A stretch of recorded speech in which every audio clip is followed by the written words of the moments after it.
राधे राधे दोस्तों। आज की कहानी है विजय दानदेथा की खटकरम। बहुत ही अच्छी कहानी है। एक गांव में एक ठाकुर था। उसके पास जागीर तो ठीक ठाक थी, लेकिन उसकी ठकुराई बहुत बड़ी थी। उसके पास पुरखों की बहुत सारी पूंजी थी, जिसमें बहुत से गहने, चांदी के थाल, चांदी के हुक्के और चांदी की चिलमें भी थी। सारे ठाठ बाट उसके पास थे, लेकिन कमी बस एक ही थी कि ठकुरानी के कोई औलाद नहीं हुई थी। तब गद्दी संभालने के लिए ठाकुर ने अपने भाइयों में से ही किसी एक के बच्चे को गोद ले लिया। ठाकुर की खुशी के लिए ठकुरानी ने जैसे तैसे अपने मन को समझा लिया। वो कुंवर भी माँ बाप का बहुत मान सम्मान करता था, क्योंकि उसे पता था कि मान सम्मान से ही ये जागीर हाथ लगेगी। उसकी आस बहुत ऊंची थी। ठकुरानी के कहते कहते ठाकुर ने कुंवर का 25 साल के हो जाने पर भी ब्याह नहीं किया। ठाकुर को आस थी कि हो सकता है कि अब भी उनके कोई औलाद हो जाए, पर उनकी आस फली नहीं। आखिर ठौर ठिकानों के कहने से ठाकुर को कुंवर के ब्याह के लिए बेमन से हामी भरनी ही पड़ी। गांव के चौधरी का बेटा कुंवर का घनिष्ठ मित्र था। दोनों में बहुत ज्यादा पटती थी। कुंवर के ब्याह के लिए उसी ने सबसे ज्यादा जल्दी मचाई थी। उसके बिना तो बारात ही बेजान थी। उसने बहुत खुशी और उल्लास से 2 बार सबको भोज दिया। ना बारात की रवानगी के वक्त उसने निछावर में कोई कमी रखी और ना बहू के आने के बाद। ठाकुर और ठकुरानी मन ही मन बहुत खुश हुए कि जितना खर्चा बचा उतना ही अच्छा, और कुंवर भी ऐसा मित्र पाकर फूला नहीं समाता था। पर उस ठिकाने का जो व्यास था वो सबका गुरु था। उसके सिखाए सिखाए ही ठकुरानी ने कुंवर के ब्याह में इतनी देर की थी। ठकुरानी व्यास को बहुत मानती थी। टोने टोटके, जप जाप, हवन पूजा और ग्रह दशा के बहाने वो बखूबी अपना काम निकाल लेता था। व्यास को धर्म कर्म के बजाय अपने कौशल पर ज्यादा भरोसा था। कंजूस ठाकुर का भी व्यास के आगे कोई बस नहीं चलता था। ब्राह्मण भोज में देखते देखते आधी दक्षिणा वो हड़प गया। जब नई बहू का आगमन हुआ तो वह बहुत शुभ रहा। मनचाही बरसात हुई, भरपूर फसल हुई। ठिकाने के तमाम कोठार गोदाम अनाज से भर गए। बाजार में चारे के ढेर लग गए। पर बड़ी अजीब बात की, जागीर के फलने फूलने के साथ साथ ठाकुर की कंजूसी भी दिनों दिन बढ़ती गई। ये व्यास के लिए चिंता की बात थी। शास्त्रों का हवाला देकर वो रोज ठाकुर को समझाता कि सिर्फ दान पुण्य ही हमारे साथ जाता है। जीते जी जो दान पुण्य कर जाएंगे वो ही हमें स्वर्ग का रास्ता दिखाता है।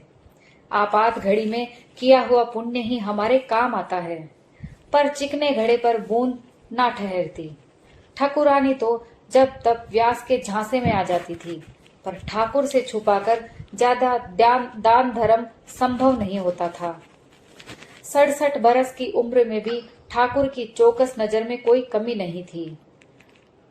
ठाकुर के कुंवर और उसके मित्र चौधरी को वो व्यास फूटी आंख नहीं सुहाता था, पर ठकुरानी की मेहर के आगे वो दोनों मजबूर थे।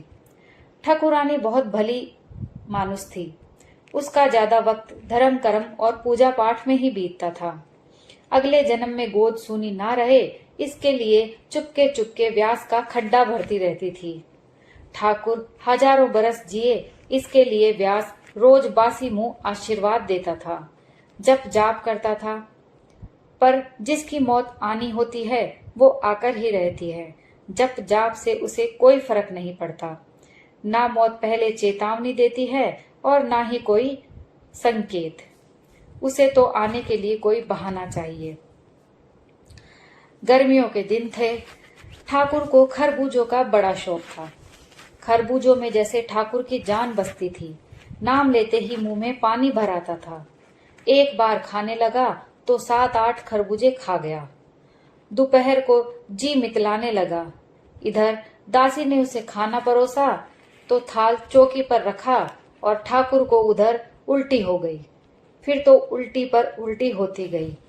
घबराई हुई ठकुरानी आई तब तक ठाकुर पूरा पस्त हो गया। ना उठा जाए ना बोला जाए, पड़ा हुआ उल्टियों पर उल्टियां करता रहा। पेट के पानी का अंत ही नहीं, उसका सांस लेना भी दूभर हो गया। वैद्य को बुलाया गया। वैद्य ने नाड़ी देखी तो नाड़ी टूटती हुई लगी।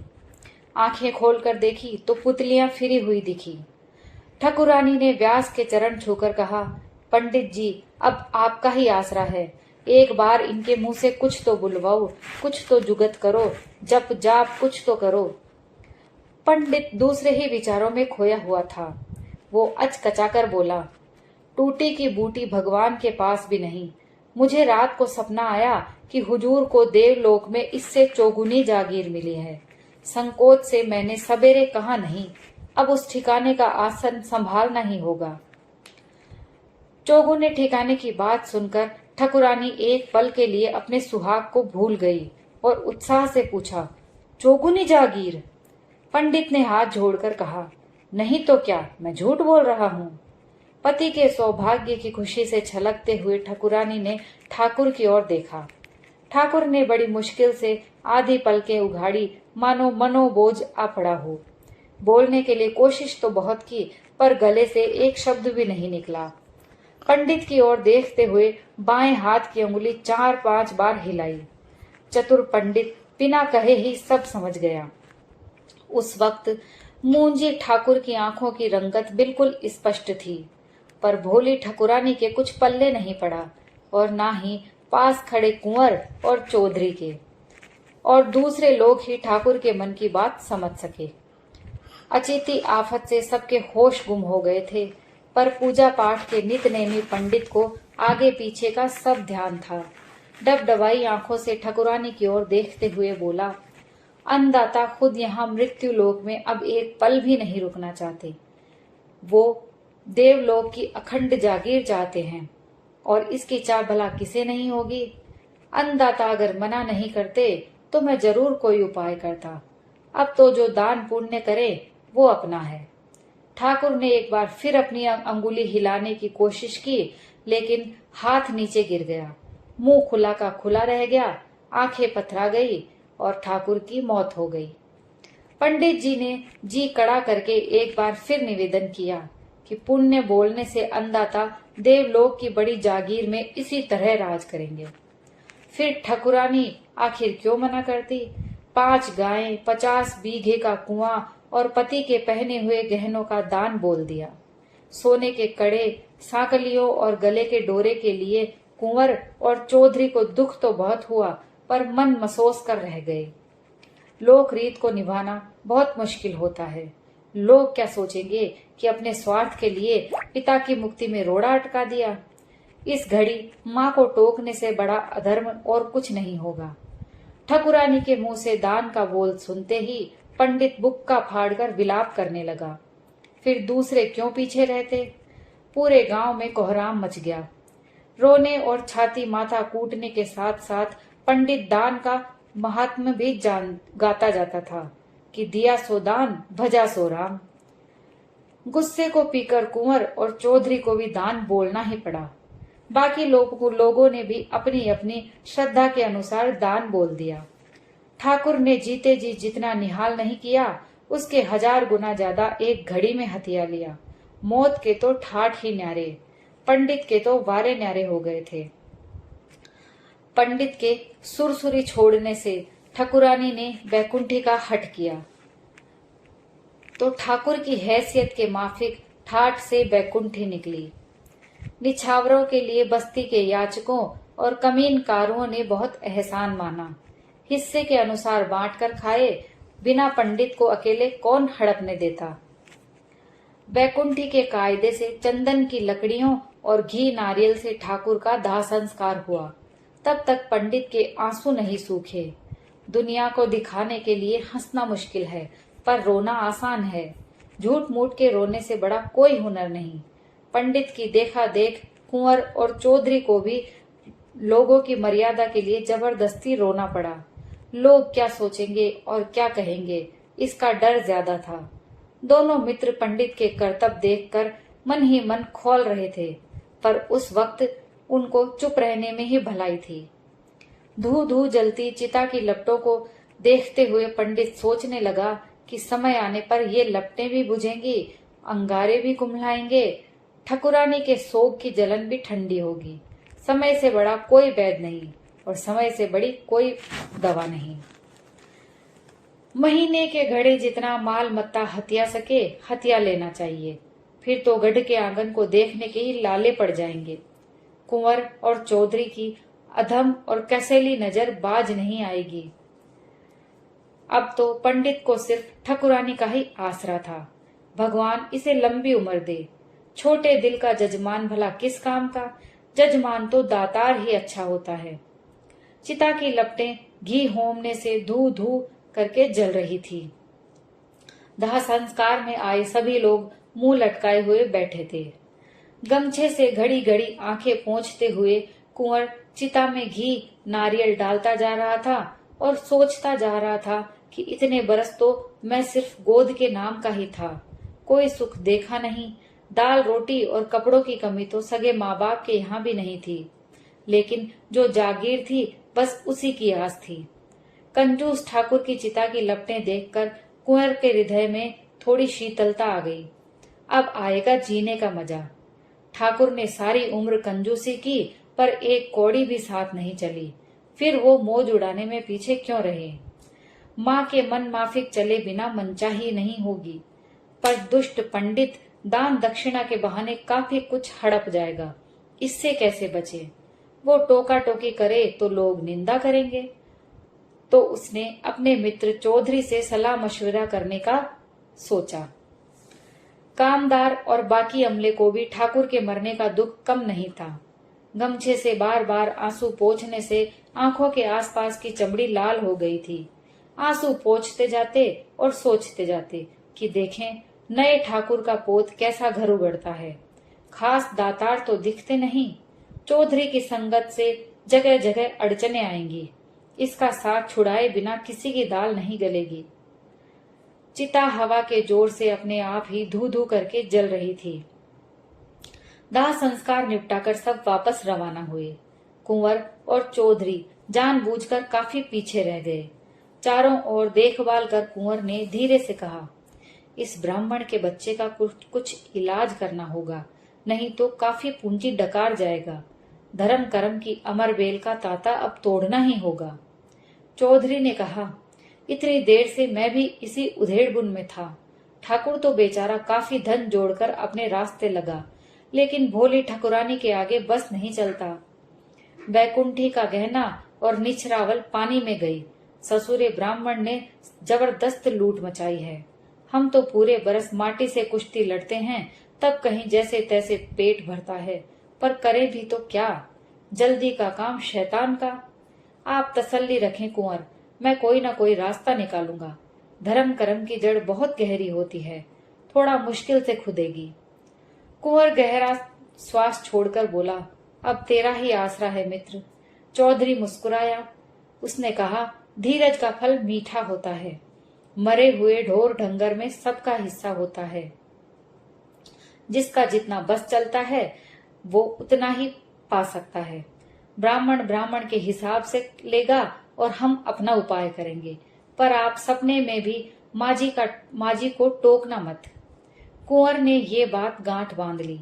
माजी को टोकना और मना करना तो दूर, माथे पर शिकन तक नहीं आने दी।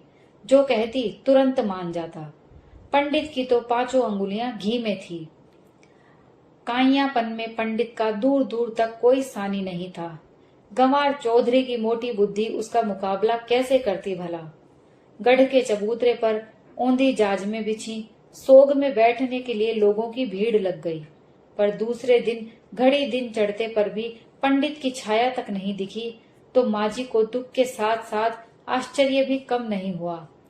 कल ही तो गहनों की पोटली ले गया और आज कहीं अता पता ही नहीं। किसने सोचा था कि बूढ़ा पंडित इतना नुगरा निकलेगा। लक्षण तो ऐसे हैं कि सारे गहने और कुआं वापस छीन ले, पर लोग चकचक करेंगे। माजी के गुस्से का पार न था। अचानक ब्राह्मण की कुंवारी बेटी रोते हुए गढ़ में आई। रोते रोते कहने लगी, कि अंदाता की मौत का बापू को ऐसा सदमा लगा कि उन्होंने आज सुबह सुबह ही शरीर छोड़ दिया। ठाकुर के बिना जीने में धिक्कार है, नाता हो तो ऐसा। 5-7 पंडित के यहाँ पता करने गए, बात 16 आनो सच निकली। बूढ़ी पंडिताइन छाती माथा कूट कूट कर अधमरी हो गई थी। माथा पटकने से खून रिसने लगा था। कुटुंब कबीले वालों ने रो रो कर आसमान सर पर उठा लिया था और उसके बेटे दहाड़े मार मार कर रो रहे थे। पोते भी रो रहे थे, बहुएं अपने बाल नोच रही थी। इस हाय त्राय के बीच पड़ोसियों ने अर्थी तैयार की। अर्थी उठी तो पंडिताइन अचेत होकर गिर पड़ी। कुंवर और चौधरी ने पंडित को कंधा दिया। उसकी मौत का समाचार सुनकर दोनों बहुत खुश हुए। क्लेश कटा। भाग्य बली हो तभी ऐसा अचिता संयोग होता है। शमशान का आधा रास्ता पार किया होगा कि अर्थी पर से खकारना सुन पड़ा, पर कंधा देने वालों ने कान नहीं लगाया। कुछ देर बाद बूढ़े पंडित की आवाज सुनाई दी, भले आदमियों जरा रुको तो। कांधियों ने चौंक कर अर्थी जमीन पर रखी। ये कैसी लीला? पंडित ने पूछा। मुझे कहाँ लिए जा रहे हो? कांधिये डरते डरते बोले, शमशान। पंडित ने कहा, क्यों शमशान क्यों? जिंदा जलाने का इरादा है क्या? मैं तो देवलोक अन्नदाता से मिलने गया था। घड़ी 1.5 घड़ी देर से आता तो तुम मुझे सचमुच ही जला देते। मेरा मुंह क्या देख रहे हो? अब तो खोलो। पंडित के बेटों ने झटपट मूंज की गांठें खोली। पंडित आलस मरोड़ कर खड़ा हुआ। घर वालों के खुशी का कोई पार न था। कुंवर और चौधरी का मुंह देखने लगा और चौधरी कुंवर का। ऐसा तमाशा तो कभी नहीं सुना। वे दोनों आश्चर्य में पड़ गए। भला मिलने की बात झूठी कैसे हो सकती है? हवा के साथ पूरे गांव में खबर फैल गई कि पंडित जी देवलोक में अन्नदाता से जाकर मिल के आए हैं। आन की आन में गढ़ में लोगों का जमघट लग गया। ठकुरानी के आनंद की कोई सीमा न थी। ठकुरानी ने हाथ जोड़कर अरदास की तो पंडित खड़ा होकर आंखों देखा हाल सुनाने लगा और कहने लगा, अब आप लोगों से क्या कहूँ, इतने बरस तो देवलोक का नाम ही सुना था। अन्नदाता हमें छोड़कर चले गए तो मैं परेशान हो गया। आखिर मिलने के बहाने उनका ठाट बाट देखा तो मन को शांति मिली। अन्नदाता की जोड़ का वहां एक भी जागीरदार नहीं है। इस जागीर से चौगुनी जागीर, पर उसके ठाट बाट अलग पानी का गढ़। फूलों के वस्त्र, केसर के थाल, मंजरी की कटोरियां, हवा की गद्दियां, बादलों का छत्र, बिजलियों के निशान, कुमकुम के घोड़े और भी न जाने क्या क्या, पीने के लिए अमृत। रात दिन यहाँ की याद उन्हें सताती है। वहां उनका मन अभी तक नहीं लगा। मन लगते लगते ही लगेगा। कईयों को विचारते रहते हैं, ठकुरानी को, कुंवर को, कामदार को और अपने सारे नौकर चाकरों को। देवता उन्हें बारी बारी समझाते हैं कि देवलोक के आनंद का मुकाबला नहीं हो सकता, पर ठाकुर साहब इस ठिकाने की याद में बड़े उदास रहते हैं। संतोष और सुख की बात तो सिर्फ यही है कि यहाँ जो दान किया तो वहाँ उन्हें दुगुना मिला। ये सारी बातें सुनकर ठकुरानी के कलेजे को तीर पार हो गया। अटकते अटकते बोली, उन्होंने और भी कुछ मंगवाया हो तो संकोच मत करना, उनसे बढ़कर ठिकाना थोड़े ही है। पंडित ने कहा, मंगवाया तो बहुत कुछ है, मिलने नहीं जाता तो पता ही नहीं चलता कि हुजूर को क्या क्या चाहिए। देवलोक के आचार व्यवहार के आदि नहीं हो जाते तब तक झंझट ही है। जब आदि हो जाएंगे फिर कोई तकलीफ नहीं। चौधरी ने कहा, पर आदि होने तक तो सरकार को तकलीफ ही तकलीफ है। आप फरमाएं तो बैलों की जोड़ी लेकर मैं वहीं चला जाता हूँ। अन्नदाता के बिना मेरा भी जी नहीं लगता। पंडित ने सिर धुनते हुए कहा, वहाँ हल से खेती नहीं होती, न धान न बाजरा पैदा होता है न चारा। वहाँ की कुदरत और रहन सहन अलग है। मुझे तो देखकर भी विश्वास नहीं होता। ठकुरानी ने कहा, तुम्हें विश्वास नहीं होता, मुझे होता है। तुम्हारे ऐसा दर्द ही क्या है? मेरा कलेजा तो सुनते ही छलनी हो गया। एक की ठोर 21 चीजें हाजिर कर दूं। चमड़ पोस हुक्के के बिना वे एक पल भी नहीं रह सकते। जाने इतनी देर कैसे रहे होंगे। पंडित की आंखें भर आई। कहने लगा, वहां की हालत मैं आंखों देख कर आया हूँ। फूलों के वस्त्र, केसर के थाल और मंजरी की कटोरियां मुझे तो अच्छी नहीं लगी। पति के अभाव की इतनी बातें सुनने के बाद ठकुरानी की कैसी ढील, खुद अपने हाथ से सारी चीजें पंडित को संभला दी। चांदी का चमड़पोश, हुक्का, चांदी की थाल, चांदी की कटोरियां, चांदी का गट्टा, चांदी की चिलम। भोली माजी को इस पर भी तसल्ली नहीं हुई तो खुद अफीम ला कर दिया। चौबारे के दारू का इमरत बाण देते हुए पूछा, उनके चढ़ने के लिए वहां घोड़ा तो है ना? चौधरी ने हाथ जोड़कर कहा, अन्नदाता, वहां घोड़े कहाँ से आएंगे? सवारी के लिए उम्दा घोड़ा भिजवाए बिना मन नहीं मानता। सोने की छड़ी, रातब दाना और काठी भी भेजनी होगी। चौधरी की बात सुनकर कुंवर का मन खट्टा हो गया। अब इस ठिकाने में कोई उसका तरफदार नहीं। भोली ठकुराइन सब कुछ लुटा देगी और क्या मालूम मिलने की बात सच ही हो। मना किया तो ठाकुर देवलोक में बैठे बैठे ही उसका गला घोंट देंगे। पर चौधरी को यूं खुलेआम पंडित की हाँ में हाँ नहीं मिलानी चाहिए। ठिकाने के कमजोर होने में ही लोगों को अपनी भलाई दिखती है। फिर तो जो जो याद आता गया त्यों त्यों माजी ठाकुर के सुख की चीजें जबरदस्ती देती गई। दूध दही के लिए भैंसें, सारे कपड़े, तोशक, रजाई, पलंग, एक गाड़ी ज्वार का उम्दा चारा, सर्दियों की रात में पेशाब करने का तसला भी पीछे नहीं छोड़ा। ठाकुर को मांस का बहुत शौक था। इस खातिर पंडित को 10 तगड़े बकरे दिए गए। पंडित का दिल बल्लियों उछलने लगा, फिर भी लोक दिखावे के लिए मुंह लटकाए खड़ा रहा। ठिकाने के चाकर और नौकर सब चीजें लेकर पंडित की हवेली की ओर रवाना हुए। तब पंडित ने नम्रता से कहा, देवलोक से आते वक्त अन्नदाता ने मुझे खास हिदायत दी कि मैं खुद अपने हाथ से तीसरे से 12वें तक सरडा खींचूं, कच्चे सूत की तन्नियां बांधकर घड़ा भरूं, शमशान में भस्म के चारों ओर कच्चे दूध की धार दूं, मैं खुद गरुड़ पुराण बांचूं, गढ़ के आंगन में बाण गंगा का पानी छिड़कूं। मेरे सिवाय अन्नदाता को किसी पर भरोसा नहीं। सब खट कर्मों की मुझे पूरी हिदायत दी है। काम सब मैं करूंगा, दक्षिणा आप जिसे चाहे दें। लालची आदमी तो मुझे फूटी आंख नहीं सुआ था। इतना कहकर वो जार जार करके रोने लगा। माजी के घड़ी घड़ी ढाढ़स बंधाने से वो बड़ी मुश्किल से चुप हुआ। भीड़ जैसे इकट्ठी वैसे ही बिखर गई। हरेक की जबान पर पंडित के ठाकुर से मिलने जाने के बखान थे। सिद्ध पुरुष हो तो ऐसा। दूसरे दिन पंडित फिर मिलने गया। परियों पर निछावर करने के लिए 101 मोहरे अपने साथ ले गया।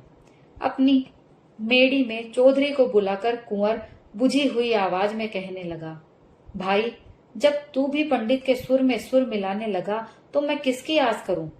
पीढ़ियों से संचित धन 6 महीने मुश्किल से चलेगा। मैं गोद आया न आया सब बराबर है। पूरी तरह हताश हुआ चौधरी बोला, पंडित की मिलनी के आगे तो मेरी अकल भी जवाब दे गई।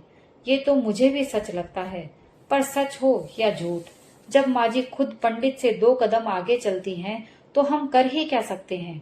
नहीं तो कब का इस मंगते को मैं पछाड़ देता। कुंवर की रही सही आस भी चली गई। माची से कुछ कहना सुनना तो और भी बुरा होगा। अब तो सब कुछ होने के हाथ में है। दूसरे दिन घड़ी रात रहते गांव का चौधरी विलाप करता हुआ गढ़ में आया। माजी और कुंवर घबराए हुए उसके पास गए तो उसने छाती माथा कूटते हुए कहा कि उसका बेटा राम शरण हो गया। सुनकर कुंवर की सांस जहां की तहां रह गई। बड़ा हितैषी चला गया।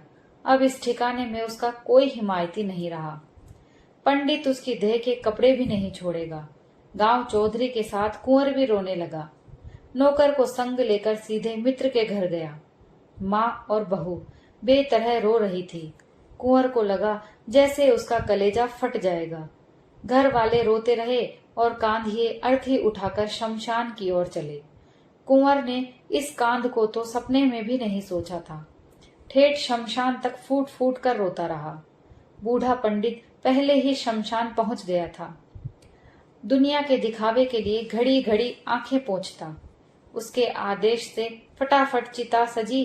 अर्थी को भांग तोड़कर चौधरी की लोथ को चिता पर लेटाया।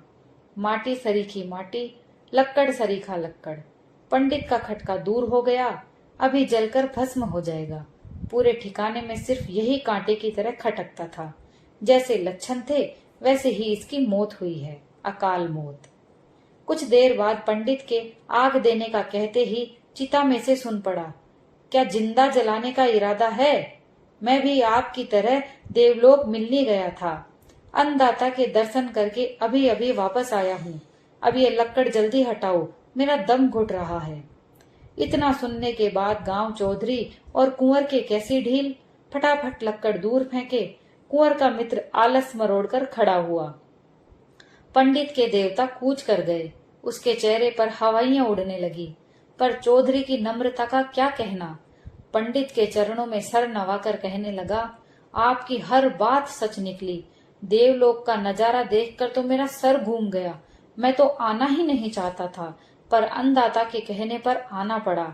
माँ जी को बधाई की सारी बातें बताए बिना मुझे कल नहीं पड़ेगी। फिर लोकाचार में आए सब लोगों से कहा, अब मेरा मुंह क्या देख रहे हो, फटाफट गढ़ में चलो। फिर कैसी कोताही। आन की आन में पूरे गांव में खबर फैल गई कि गांव चौधरी का बेटा और कुंवर का मित्र देवलोक मिलने जाकर आया है।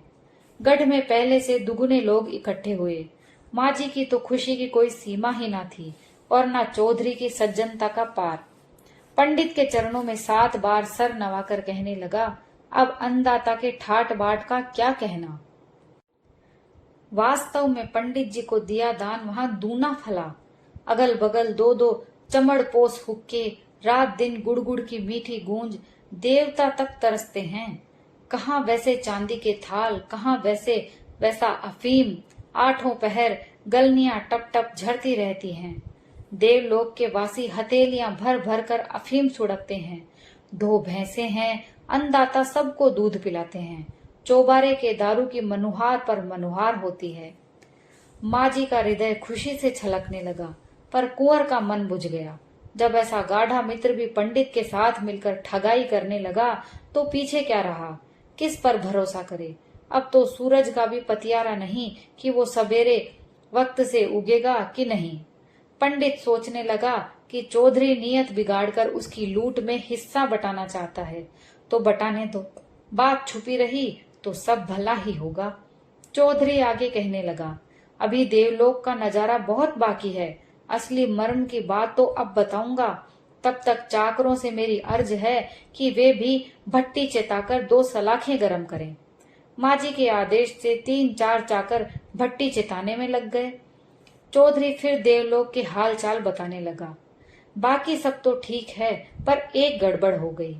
कल अन्नदाता चौबारे के दारू के नशे में घोड़ा दौड़ा रहे थे कि घोड़े से गिर गए। ज्यादा चोट तो नहीं आई, पर दोनों घुटनों में बहुत दर्द है।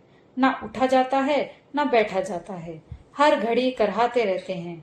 घुटनों के इलाज के लिए ही उन्होंने मुझे उल्टे पांव लौटा दिया, नहीं तो मैं वहीं अन्नदाता की सेवा में रहना चाहता था। अध घड़ी देर से आता तो पीछे राख ही बचती।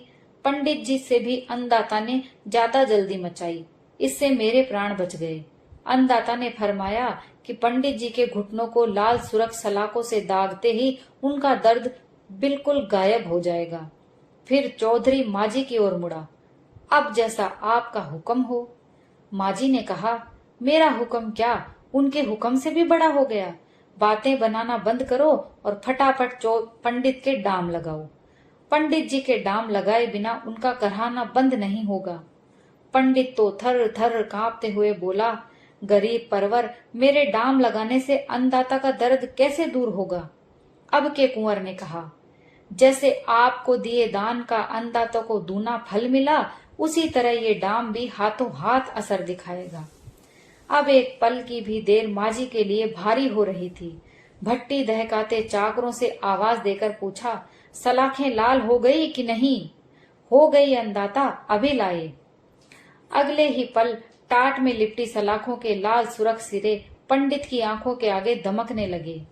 मिलनी के ऐसे फल का तो उसने सपने में भी नहीं सोचा था। पंडिताई के ऊंचे ज्ञान को चौधरी की मोटी बुद्धि के आगे हार माननी पड़ी। कांपते कांपते हाथों से चौधरी के पैर पकड़कर गिड़गिड़ाया, इस बार छोड़ दे चौधरी, ब्राह्मण होकर तेरे पांव पड़ता हूँ। चाहे तो मेरी सारी जमा जत्था ले ले, पर मुझे छोड़ दे। मरकर भी तेरा गुण नहीं भूलूंगा, फिर तेरी मर्जी। चौधरी पैर छुड़ाते हुए बोला, मेरी मर्जी तो कुछ और ही थी, पर पैर पकड़ने के बाद मन की मन में ही रह गई।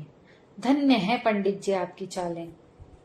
दोस्तों, ये कहानी यहीं समाप्त होती है। अगर आपको कहानी पसंद आई हो तो प्लीज लाइक और शेयर कीजिए, और अगर आप मेरे चैनल पर नए तो प्लीज चैनल को सब्सक्राइब कर लीजिए। कहानी सुनने के लिए आप सभी का बहुत बहुत धन्यवाद।